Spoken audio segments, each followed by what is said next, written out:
Good afternoon, everyone. Thanks for joining us for the latest edition of Urban Equity Chats. My name is Andre Darmanin from Urban Equity Consulting Services. And today's guests we have here are Dr. Cheryl Thompson from X University and Dr. Carey Yazeed from CU Strategies. So, I just want to start off with this topic. It seems like it's a very important topic to discuss within the equity and inclusion space. And I started thinking about this topic early 2021. And this is something that I've really been interested in discussing because of the fact that we've been talking about diversity for God knows how long. And when I posted that, it was like, okay, I didn't get a lot of attention for this. And then after 9 months later, Dr. Cheryl Thompson, she wrote a post, on ditching diversity. And then it was like, let's have this conversation about this. And then after that, I reposted in a Slack channel. And I already had followed the work of Dr. Carey, and it was like, and she was like, this is something that I've been wanting to talk about as well. And, once I started seeing the relevance to the courage culture discussion that Dr. Carey had mentioned, and a blog post that I had mentioned, and then of course, Dr. Thompson's, her post, there was such alignment in this discussion that it was just like, this is a conversation we need to have. And equity professionals and practitioners need to really have it. So I'm happy to have the both of you on this webcast, and I'm looking forward to having this discussion. So let's start with the land acknowledgement that I'm about to talk about as a settler on this land that we are here on. We acknowledge that the land we are meeting on is traditional territory of many nations, including the Mississaugas of the Credit, Anishinaabe, the Chippewa, and Haudenosaunee, and the Wendat peoples, who is now home to many diverse First Nations, Inuit, and Métis people. We acknowledge that the land we are on is covered by Treaty 13 with the Mississaugas of the Credit.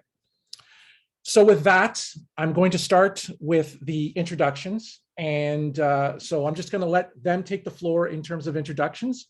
So we'll start with Dr. Cheryl Thompson. Go right ahead and tell the audience about yourself.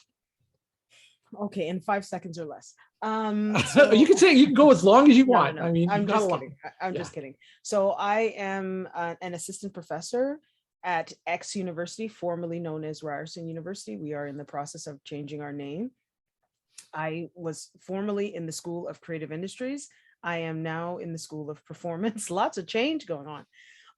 I've been, writing about, I would say, the intersection of media, race, performance, and I think power for over 10 years now. My first book, Beauty in a Box, Detangling the Roots of Canada's Black Beauty Culture, was published in 2019. And then in 2021, I published Uncle, Race, Nostalgia, and the Politics of Loyalty.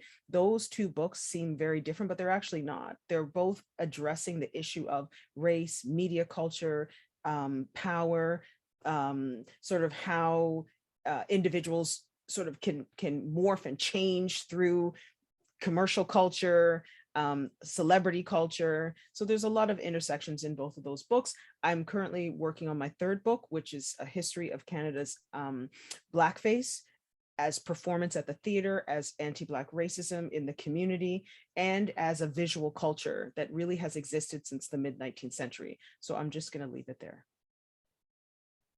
Okay, Dr. Carey Yazeed, go right ahead. So hi, everyone. Thank you for joining us today. My name is Dr. Carey Yazeed. So I am a diversity professional. I've actually published 2 books that pertain to the toxic work environments that Black women experience here in America. The first one is Shut 'Em Down, Black Women, Racism in Corporate America. And the second one is Everyday Struggle, How Toxic Workspaces Impact Black Women. And both of them are Amazon bestsellers. So, and they basically were both published a year apart, with Everyday Struggle coming out this past November. Former college professor, have over 26 years of clinical experience as a social worker working with indigenous communities here, especially in South Louisiana, where I reside in America. And just really taking the work that I've done, on top of being that Black woman who's worked in corporate America and had to experience the different toxic environments, and realizing that those are things that we don't talk about, but also having the clinical background, serving as a mental health therapist, serving as a social worker, and knowing how certain ideologies do not pertain to certain minorities. And I guess using my platform to speak out against those things. All right, great. Thanks for the introductions, everyone.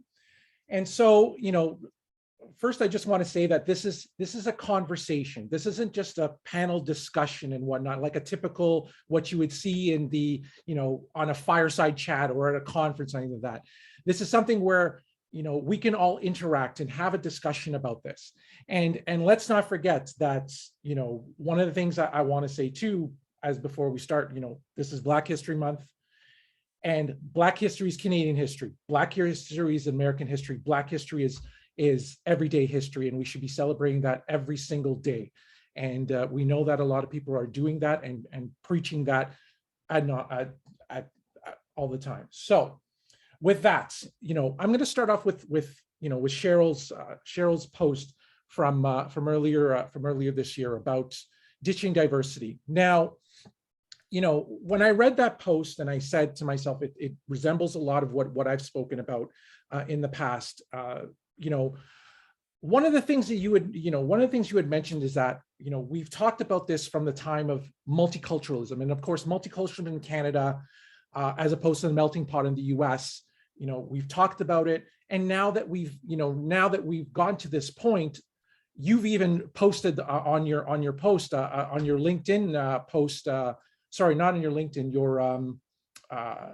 Your ditched. It was a LinkedIn post where you said, "I will no longer use the term EDI. I'm so done. Acronyms have been slogans, not call to action. If you want to talk equity and social justice, call me, no more." And then, of course, that is something that we need to have a discussion about. So, Cheryl, what prompted you in having this discussion? And, what do you think is the cause of this, and why do we need to move away from diversity in these conversations?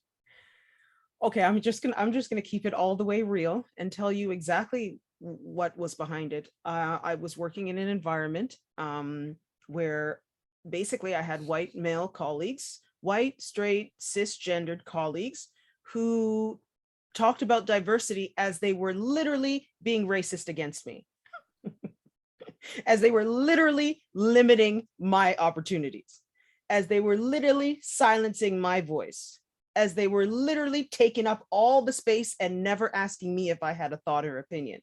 But they love to say, yeah, EDI, it's really important. So I was like, something's not right here, because the same people who are using this language, their behaviors are not changing. Their behaviors are just as toxic and racist as 20 years ago. And yet they're using the language. One of those persons actually had the nerve to say they sat through 8 hours of EDI training that they paid for themselves. It's like, are we delusional? So I was just like, this is getting to the point where it's like we're forgetting the actual lives that are impacted by equity, diversity, and inclusion. It's not an acronym. There's people's lives behind it. And that was a breaking point for me, where I was just like, I can't with this anymore. I can't sit in these meetings and act like this is acceptable, because it is not acceptable. And so for me, I was also trying to say in that post, how do we get beyond language to action? Corporate world, institutions, universities love languaging and branding and messaging, but there's just no action. And the students say it, and they dismiss the students because the mindset of the university is like, well, you're only going to be here 4 years and the students are going to be gone. So then, but how can you dismiss it when staff, faculty, everyone is saying it? And so that's really where it was coming from. And, this is, and I mean, we see this not only, I mean, universities, as we call the ivory tower, with so much whiteness within the corporate, within the higher ranks. I mean, Dr. Carey, Carey Yazeed, you've seen this as well, and working in universities. I mean, and it's still happening, and even sometimes too, it's like those who are in the hiring positions are, it's just like, you're putting Black people in front of you because of the fact that you think that's the right thing to do, but like, really? Like, come on. But I want to piggyback off of what Dr. Cheryl said, because I was, girl, I was over here with the mic off, but I was giving you some amens, and so, yes, I have seen it from the Ivy Tower, higher education, but I've seen it in corporate America, and I've recently seen it in corporate America, which is why, as of February 28th, I'm no longer with the company that I'm with, because I recently just sat in a meeting where, the conversation was DEI is about people. But then the next breath was, I was insulted for being a Black woman, for speaking up and saying, you said some inappropriate things. You can't go in and work with Black leaders in some of these companies, saying the language that it's offensive. So let's talk about why it's offensive. Well, then I was informed, well, if it's not broke, why fix it? Like, we've been successful doing what we do, and here you come along with all your little acronyms, and I was just like, wait a minute, this goes against everything that I teach, that I preach, but this also goes against me as the people that you talk about in DEI. Like, I am one of those persons, and you're finding it okay to be disrespectful to me. So if this is happening behind closed doors, what are you doing with the clients that you serve? What's happening with people that you interact with that you don't understand in everyday life? I think for me, it goes even deeper, because a lot of people, like you said, they, that DEI, let's put a Black person out front. And we done checked, and if it's a Black woman, we really done checked all the boxes, right? Yeah. But they don't look at DEI is more than, it's not just race. So DEI also deals with people who have, neurodiversity disorders. We're also talking about individuals who have physical handicaps. We're also talking about the LGBTQ community. So it's more than just race. But if you're just focused on, let me make sure I hire the Black woman so I can be performative and say I've done what I needed to do, you've missed all these other people. So you still haven't accomplished all those acronyms that you keep talking about. So Dr. Cheryl, girl, like, amen, I understand you. I get you, girlfriend. I get you. And the funny thing is, one of the real turning points was when I was in a meeting and the conversation came on equity. I muted myself. I said nothing, as all the white people spoke about equity and how important it was. They didn't notice that I didn't say anything, and nobody asked me to say anything.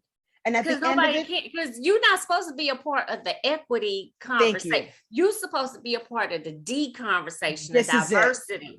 We don't need you to talk about the E, the equity, and we definitely don't need you to talk about the I, inclusion. Because we're not trying to really include you. No. Just sit here, smile, you cute, look cute. That's that. But equity, girl, you don't even know about equity. Well, apparently. So you're not saying anything. No, I was sitting there like, okay, let me take notes. This is interesting. I mean, and so that's the point. It's and I think what it is, and I've even said this, understand that the people, like, even if you're in the corporate world or universities, your colleagues, they didn't go to school with you. Okay. They didn't grow up with you. And believe me, it's the same way in Canada. They did not grow up with me. And so now I'm in the room when in the decision-making room, and they don't really know what to do with me because they've never heard my point of view. They've never heard somebody contradict them and say, actually, I don't see it that way. And I think that's what they don't like. That's where we're at. That's the impasse with the DEI and the EDI. Mhm. They But don't it's also like that. kind of like a how dare you? Yeah. You Yeah. know, They don't like being uncomfortable, plain and simple. Yeah. right? It's like, who That's are you right. to, who are, Right. I even had a colleague once, he basically was almost like, who are you to contradict me? Hey, listen, if you want to swear, go right ahead. So, you know, But I thought to but- myself, who am I to contradict you? You are a sliver of me. It's Yeah. like, if Right. anything, I should be contradicting you every chance I get. But instead, I show you this in universities, they love to say, you have to be collegial. Collegiate, yes. Oh, that word. yeah, I mean, even the same thing. It's like you hear, especially when Oh. I called out people, it was like, you have to be professional. You Yeah. have to, right? And it's like, but what do you deem as professional, right? Especially when you're calling out racism or calling out performative actions that I wouldn't even call them action, just performative measures or whatever you're doing.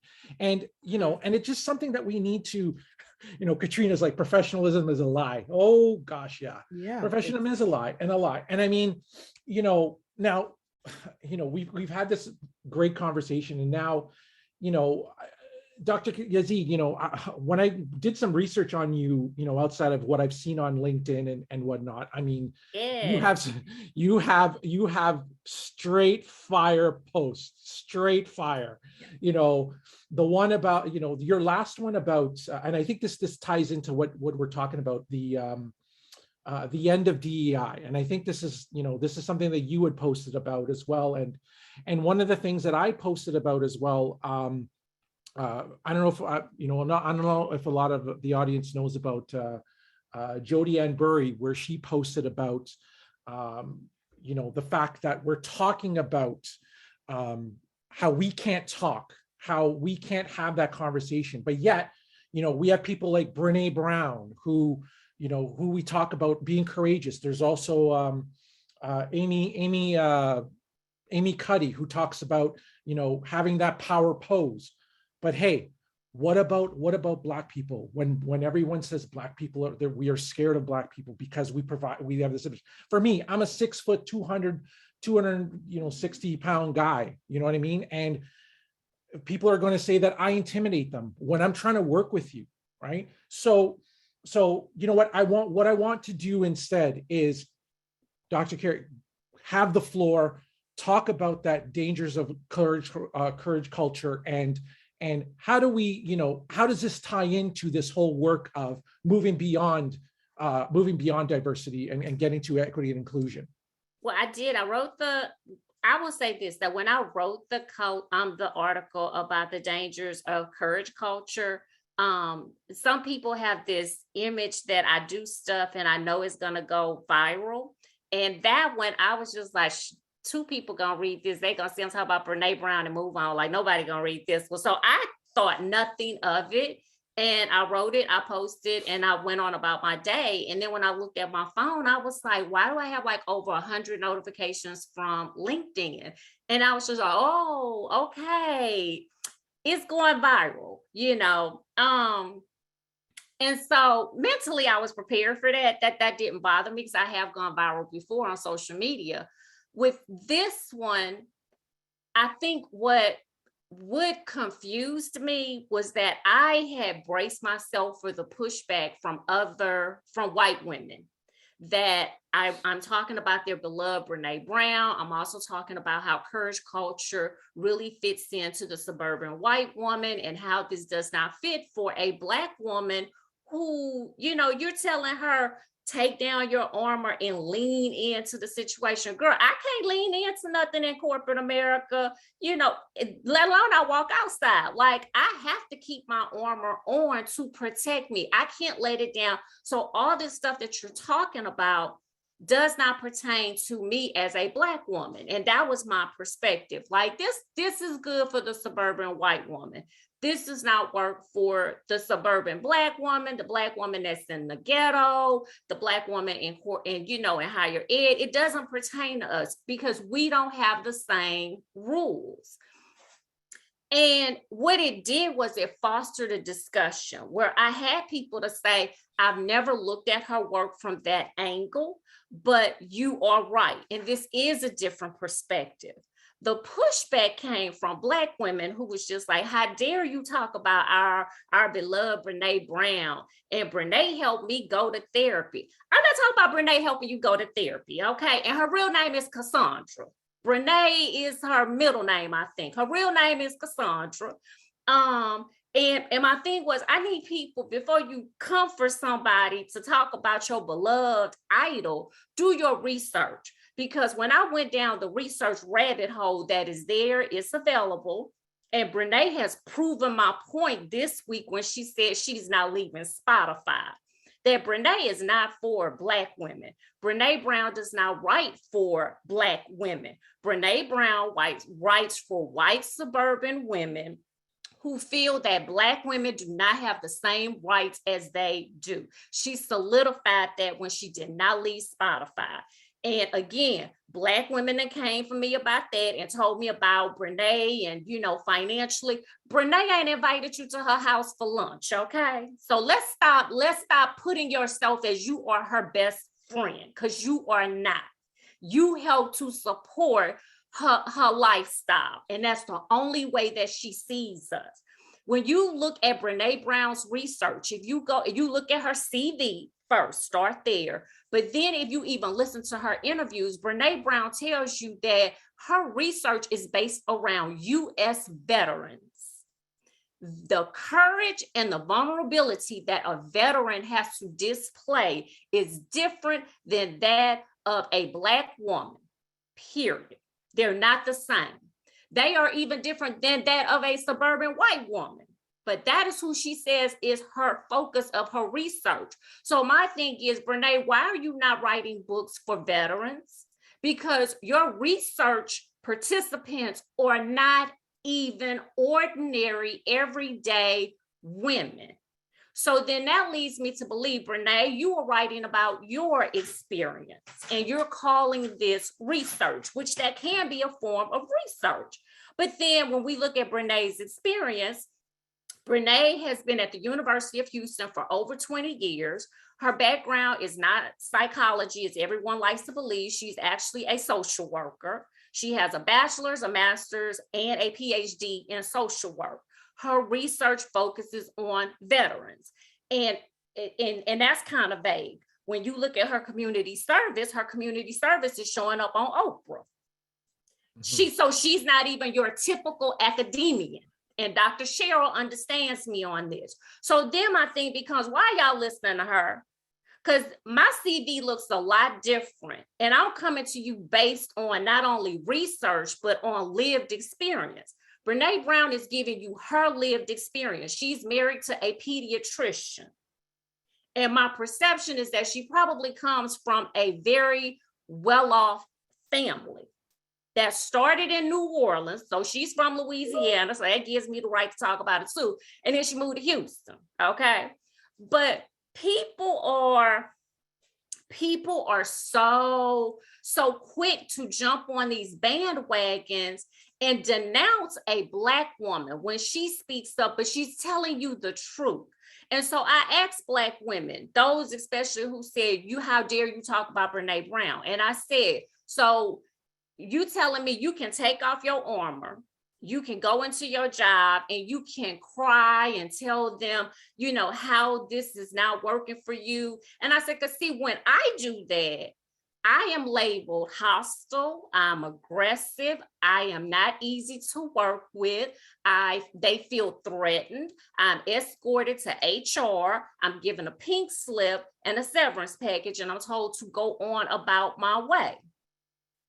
And that has happened just as recently as yesterday, that I resigned from the company that I work with, because again, I was just like, as a Black woman, I'm telling you this stuff is offensive. Like, you can't do this.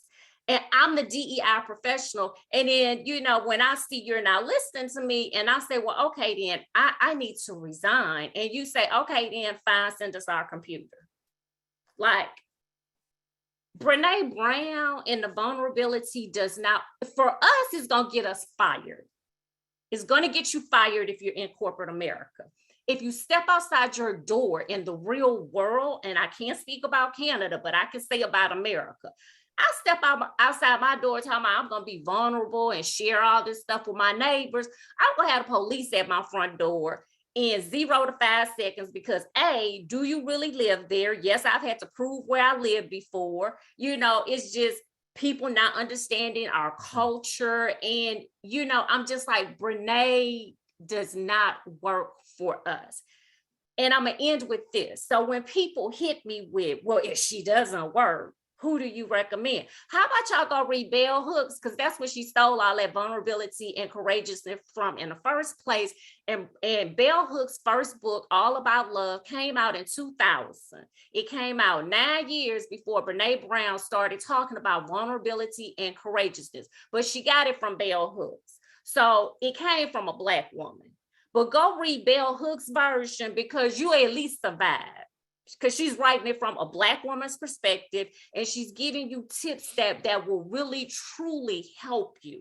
And it might make you feel uncomfortable, but I just, but again, then that becomes, all of our stuff being, appropriated and taken in by other people. That's whole different podcast. But yeah, that's where that came from. Yeah. And with me saying about DEI, that, the end of DEI, and it basically goes back to what Dr. Cheryl was saying, is that they are tired of performing. Like all of this started the summer of 2020. These people are saying, we done gave y'all 2 years, it's going on 3 years. We tired. Like we want to go back to what worked for us. We're ready to go back to our comfort zone, and we're doing that. So now the new acronym is corporate social responsibility. Let's talk about the environment. Let's talk about giving back to charities. We want to talk about stuff that feel good, but we don't want to talk about the stuff that makes us uncomfortable. Mm-hmm. And so that is where DEI is being pushed back into that fold of, we're not going to talk about race too much longer. Like if you didn't get what you needed to get in these 2.5 years, all this is about the end. Because as white folks, we tired.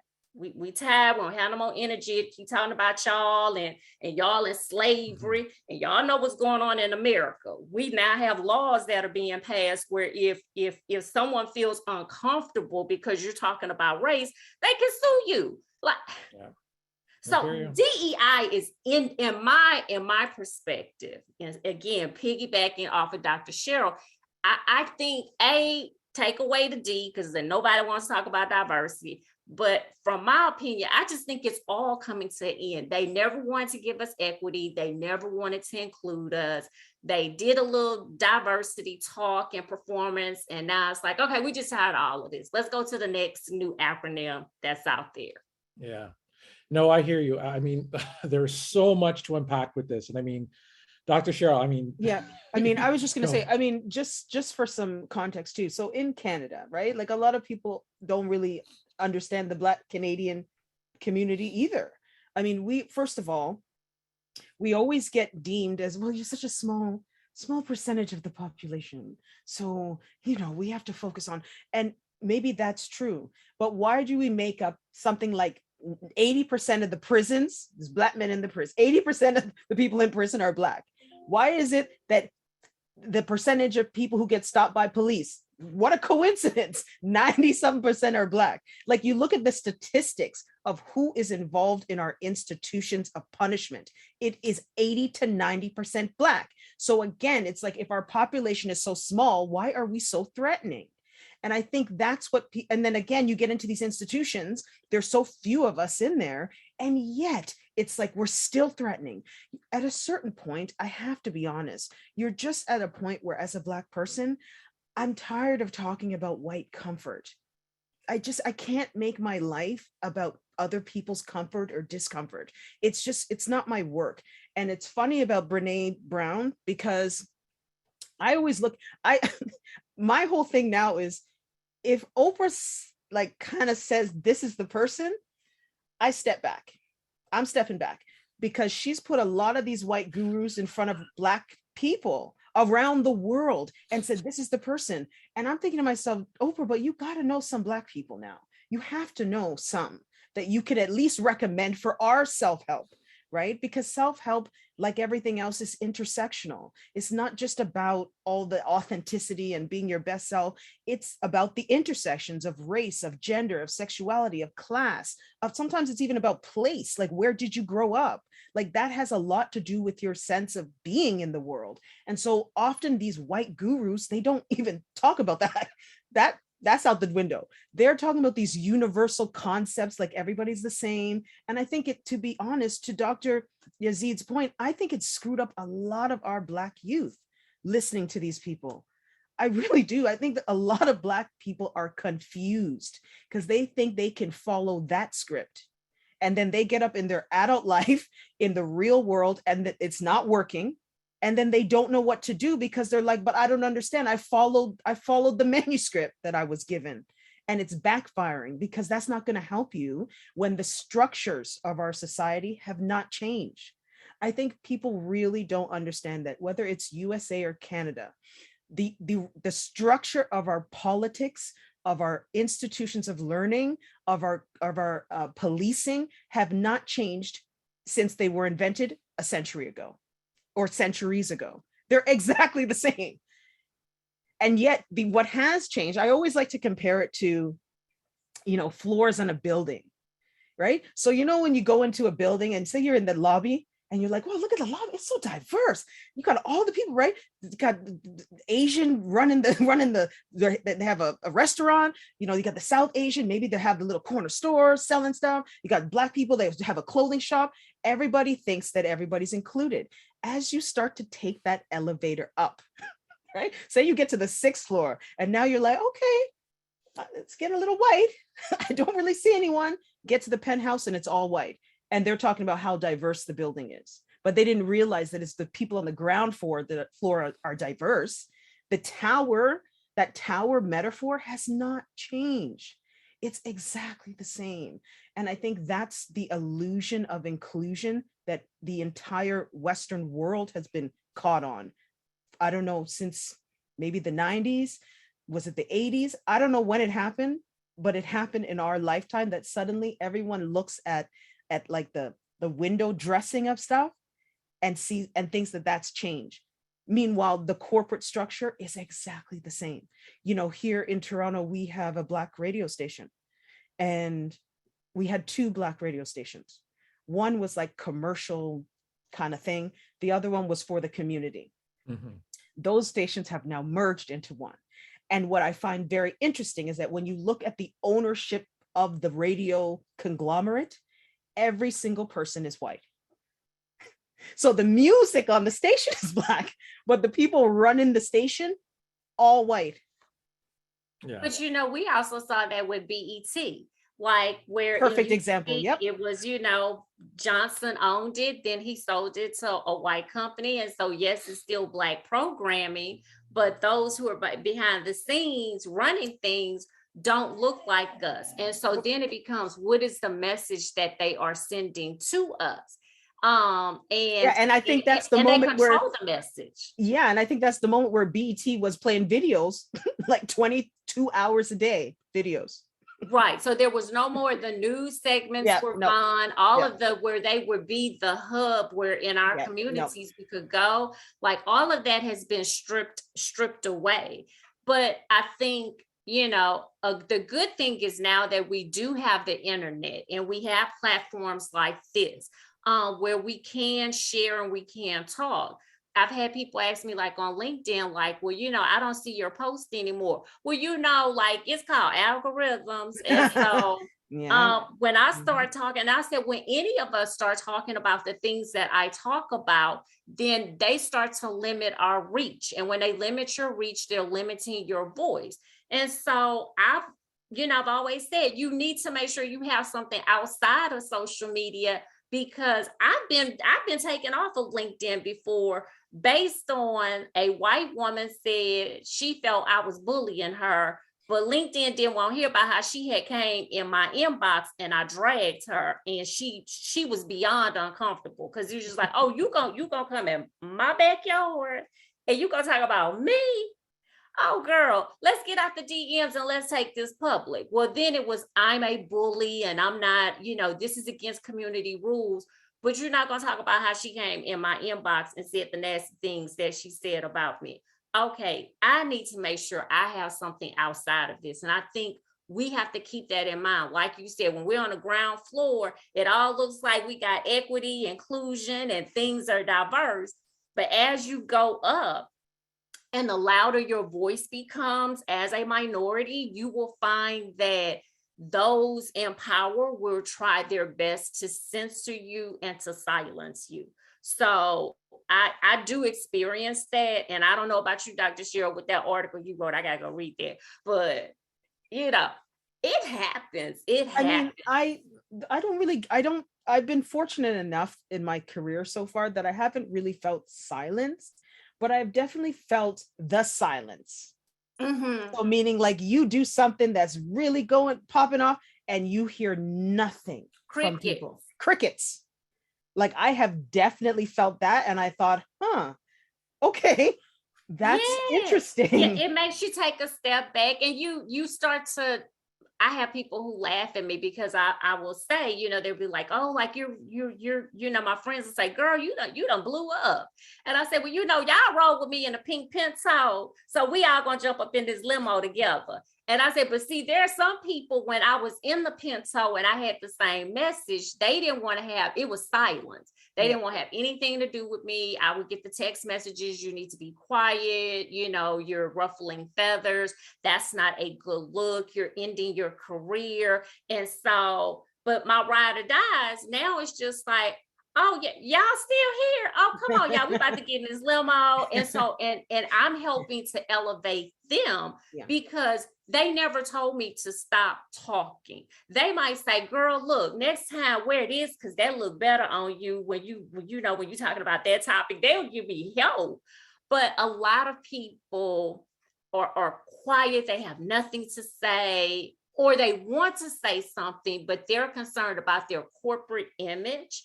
And how if they even like your post on social media, what does that say to their employer? What does that say to their corporate clients? And so they won't even support you by pressing a doggone emoji that's a blue thumb or some green clapping hands. They won't do even that. And so again, that is a silence because they are now allowing corporate America to dictate even what they appreciate and to dictate their thoughts and their feelings. And that is a scary place to be in. Yeah, let me just jump in for a second because I as I was looking for guests initially for this, to add to Cheryl, because Cheryl had her and I already committed to a date, a time, whatever. So I was looking for someone initially. And, a lot of people, so what I did was I actually went through Cheryl's posts and I looked at people, okay, like who's commenting on this, who's liking it. And so then I go and say, okay, are you interested in talking about this or interested in being part of this? No, I don't want to be part of this.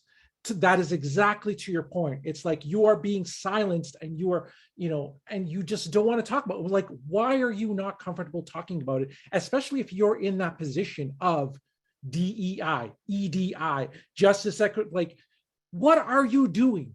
Right? Yeah, that becomes, go ahead. Yeah, Andre, you have to understand this. One of the reasons why slavery why it went on for so long, because eventually the master knew that you just had to find one or two Black who would do the work, that you didn't even have to supervise them, and they would still whip the slaves and they would do the work on their own without anyone telling them what to do. They would never run away. They would never disobey.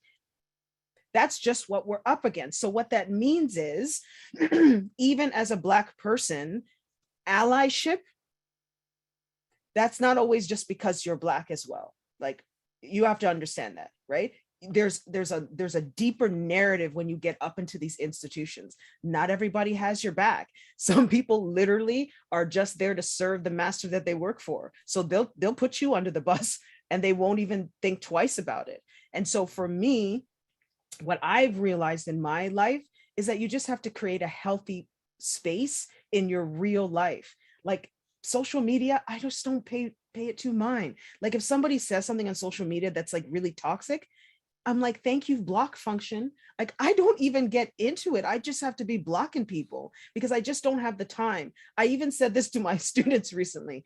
I am too busy to hate anyone. And I think a lot of these people, the reason they are doing what they're doing, because their lives are just not, there's not much going on. So they have to be focusing on you. And so the thing about this topic, however, that kind of always gets me is, like, what do we see as, like, just to be a little hopeful, it's like, what do we see as the future? Like, think about young people coming up. Like, the funny thing is, if you grew up, I grew up in the 70s and 80s, we thought these times would be like milk and honey times. We could never have imagined that these times would almost seem like they're worse, like you're dealing with way more toxicity. And so I just don't know what the solution to this is, like how we actually get to a place where Black people feel seen, heard, nourished. We can stand up, we're moving up, we're creating. Like, I just don't know how we get there, given what everything we just said. But I think part of, going back to something that you said too about that slave mentality. And so I think part of us getting there is that, y'all, my dogs are fighting, so excuse me. So part of what we have to understand is that what we're seeing is that sometimes we have some Blacks who cater to the comfort of whites, and they cater to their whiteness. And so that's going to take precedence over your Blackness. And even over your safety, that happens a lot. And to speak to Andre's point, what we're seeing is those people are in DEI positions. That's what you have going on. They have been hired because they are very passive, that they will overlook some things, that they will make sure that you feel comfortable. And so they are there to appease to the whiteness of those that are in charge, that are in leadership, and they're being paid very well to be like, you're just the poster child for DEI. You sit here, you be quiet, you don't say anything. Don't make these white people mad because I got a good job, I'm making some good money, and don't you come over here and mess up my stuff. So I'm not gonna like that little post. And Andre, you contacted me talking about, am I gonna? No, I'm not gonna get on there and talk to that girl about that, because that's just messing up my whole hustle I got going on over here. So for some people, DEI is a hustle. It is not a lifestyle. It is not about activism. It is not about bringing change. It is about a paycheck, and it has become, since 2020, and people get mad at me, for some people, DEI has become a very profitable hustle. Yep. And I'm, you know what, I'm on that, because I remember even a Black woman, when I was talking about getting into this space, especially from the urban planning perspective, she's like, go after that white money. And I'm like, is that what it's really all about? Going after the white money? I'm like, what are you doing? You're talking about it from a feminist perspective. You're talking about it from a Black perspective. No, this is more than that. And you have to be quiet. Like, what is this? Because you're reputable. Yeah, go, Cheryl. Yeah, no, they see it as payback. They're looking at payback, and like, now, now it's the time to give me some of that money. But if the money, it's like the poisonous tree metaphor, right? So it's like, if it's something they use in the law. Like, so if you're at a crime scene and you tamper with the scene, everything after that is poison. So it actually doesn't matter. And so those people who rationalize, well, like, give me that money, but the money is toxic money.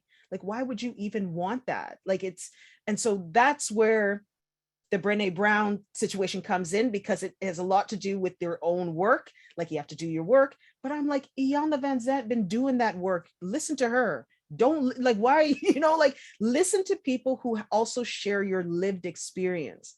I think sometimes what's happened in the self-help and the sort of that's tied into like DEI, EDI stuff is that people are looking at people that don't share your narrative. How can they really help understand you? It doesn't make any sense. I remember when I was coming up, honestly, when I'm maybe about 15, 16, I just made a decision that I was only going to read books from Black authors. I just decided one day, I just had it. My whole education, I had to read the work of white people, primary school into high school. At a certain point, I was like, I can't do this anymore. I feel like I'm learning whiteness. I'm learning how to be a Black woman through a white lens, so to speak. And it's just like, this is not connecting for me. So I had to make a decision. And I think people have to start to becoming more conscious of that fact. You have to make a decision to opt out of whiteness. You can't just act like you're naturally gonna come to this realization in your life.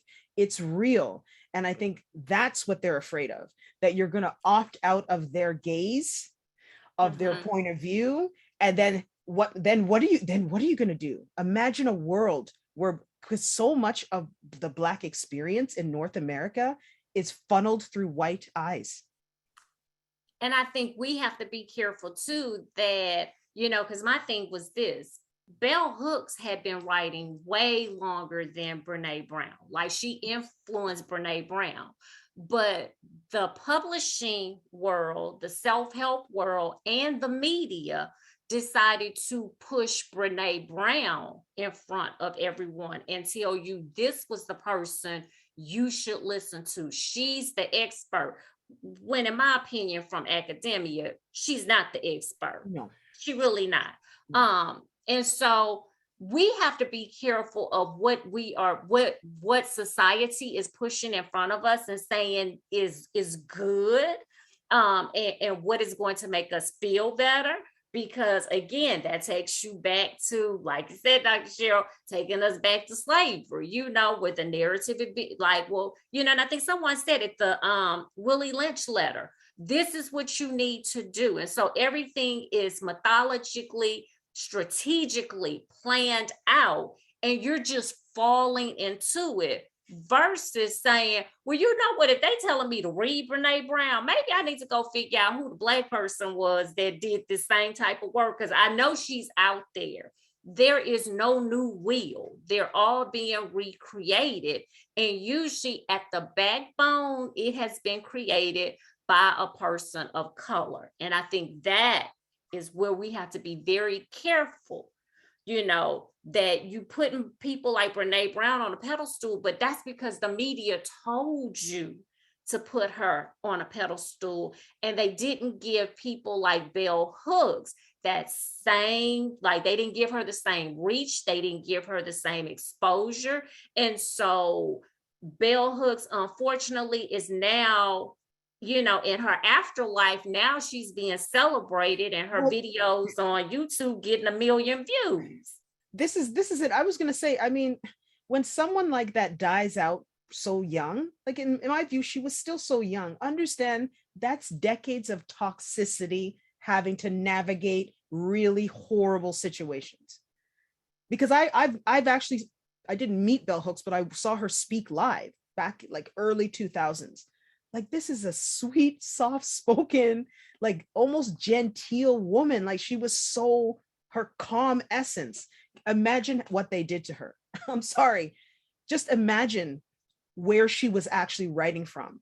Sometimes when I would read those books, I feel like she was trying to write herself into existence, like trying to say, like, this is the world I wish I was living in, but I'm actually living in hell. Imagine. And I think that's why it's so, to see all these people clamoring around Bell Hooks now, and they didn't even know her name like 5 minutes ago. It's just another example of it, right? Of how the people the Black women in particular, who have literally fundamentally changed culture, why we only appreciate them when they die? Because it's our education system, right? Yeah. It's our education system. That's what it is. They always. And I should say they die out young, like they're dying out young. Yeah. Yes. They You're losing your voice young. now. Yeah, I am losing my voice. I actually did an interview earlier, so it's like I'm harsh, but it's real. Yeah. And it makes me angry, because I think, and I even see it taking it outside of women too. Mm-hmm. I'm a hip hop head. Think about how many rappers from the 90s dying out in their 40s, barely making it to 50. The DMX, media's not really talking too much about it, but in the last 10 years, like, we've lost half of the hip hop from the 90s. Mm-hmm. Almost half of those artists have died of heart attack, diabetes, things that you shouldn't be dying out of at 45, heart attack, diabetes, certain type of cancers, and they're not even making it to 50. And you have this genre of music that is now kind of being claimed by everybody. Meanwhile, it was on those people's backs. And where's the healthiness is what I'm saying to you is what I've noticed over the last, I don't know, 20 years, and this ties into DEI, EDI, is that as we do this work, our health suffers. We go on sick leave. We get early cancers. We have depression. We're all this stuff, and nobody's talking about it. They're just not focusing on that. And that's what it's real. It's real. It's very real. Because y'all, Dr. Cheryl tells no lies, because, I can say I have high blood pressure that I have to monitor. I am a type 2 diabetic, which I talk about on Instagram. And when I took this DEI position, we realized that my glucose levels would get so elevated, and I could eat a piece of chicken and all of a sudden it's just like my glucose was just, and I was just like, well, I can't even eat anymore. And the minute I really couldn't eat, and all I could do was drink water, and that would keep it elevated. And you can't survive on water for that long. The minute I turned in my 2 weeks notice, my glucose level went back to normal. Again. No, I know. And we talk about our mental health, our physiological safety. We talk about all that. So, let me close it by saying, let me just go to some of the comments here. It's just, they are just, oh my gosh, for instance, one, and oftentimes our corporate institutions, higher educations, communities, and other organizations don't have the cultures and resources built in to support the DEI initiatives that they push for. Also, another one coming from someone else. This is a double standard. How can a person of color tell me how to improve? So our systems are automatically favoring white. It affects our mental, physical, and emotional health. So look, at the end of the day, we know what needs to change. I mean, for me, I purposely don't even include diversity within my work. I always say equity, inclusion, and belonging. And so now, in closing, what do we do? How do we move forward in terms of this work? I know we talk about metrics. We've talked about diversity metrics for so long. How many Black people are hired? How many Latinx people are hired? Okay, that's good. Are you putting them in positions of power? Right? Are you promoting them? Right? What are you doing?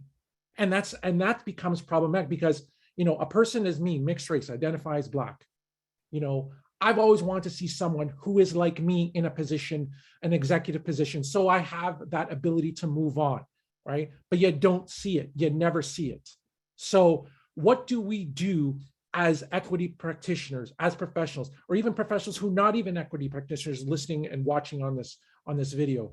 What do we do to move forward? So let's close off by, I'll start with you, Cheryl. Go ahead. Yeah, I mean, I'm a big proponent of modeling. Like, I think it's really important to model for the next generation, right? And you don't want to take on the burden of that, meaning you have to be perfect, because, nobody's perfect, but at least recognizing, like, pay it forward as much as you can. So I know I do that in my position. If there are Black students and they seem interested in something, I will reach out to them and say, hey, here's an opportunity, or hey, take my class. So modeling is the first thing. I think the second thing is to not be afraid to leave a situation if it's toxic. To Dr. Yazeed's point, it's like, don't be the martyr at your workplace. It's not worth your health. It's not worth your time and energy. Go somewhere else where they see and hear you and want to hear you and want to see you. Don't fight. And I know a lot of people are like, no, I'm going to stay. I'm going to be the one. No, it's not worth it. So that's the second thing. You have to be willing to leave a place and go somewhere else. And I would say the third thing, at my university, we started using ECI, so equity, community, and inclusion. And I really like the C because we have to start to build communities that are just our own communities. Like we're doing the work to build communities, that it's not like white initiated. It has nothing to do with the white gaze. It has nothing to do with white comfort. We just have to start to do that. I'm one of those people who I really do believe that power is going to be from the ground up. It's not going to be from the top down. So policies, I just think we're past that. Policies don't change the culture. communities change cultures. So those are my top three. All right, Dr. Carey, close it out. I would say for me, I think when we talk about equity, that means that we have to pour back into our own communities. And so, again, if you are interested in the Brene Browns of the world, go find the minority women who have written on courage and vulnerability and help to support their careers, help to support their research with your dollars. Because when we spend our dollars in other communities, we are also taking away our own equity. Like, we're contributing to that problem.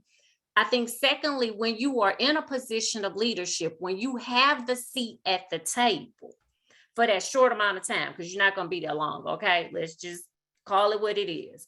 Because like Dr. Cheryl said, it's going to get toxic real fast. But while you are there, use your voice for good.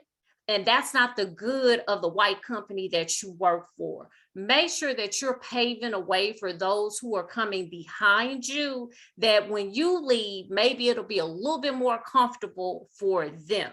I think we have to be proactive in creating these communities like Dr. Cheryl talked about. But we can't be all lip service anymore. We have to be beyond the lip service. I'm like Dr. Cheryl, I'm about tired of policies, because y'all put it in writing and still people just ignore it and keep doing what they keep doing what they've been doing. And so using your voice to call things out, taking care of yourself would be my number 3. That if you are doing this type of work and mentally it starts to become too much, invest in a therapist.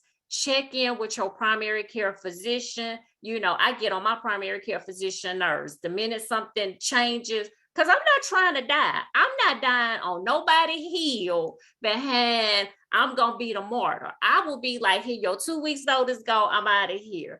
But I know to listen to my body and to take care of myself. And I think that's very, very important when you're doing this type of work, because believe it or not, if you are a true DEI professional, you are also an activist.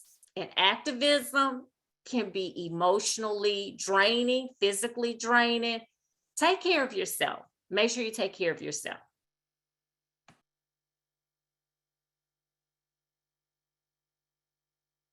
Oops. Sorry. I'm just looking at the chat right now, and people, some of them are just laughing. They're laughing out loud. Y'all not finna go kill me.